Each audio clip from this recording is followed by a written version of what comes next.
అక్షరం చదవకుండా పుస్తకం పేరు పెట్టేశానా, అద్భుతం ఎదుటనున్న చూపు తిప్పేశానా.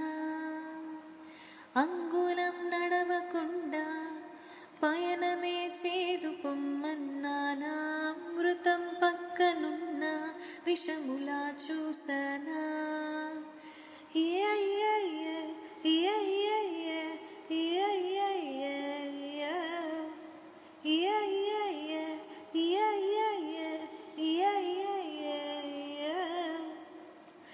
ఏంటి ఏంటి ఏంటి కొత్త వరుస,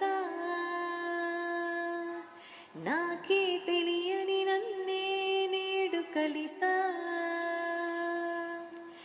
ఏంటి ఏంటి ఏంటి వింత వరుస అంటూ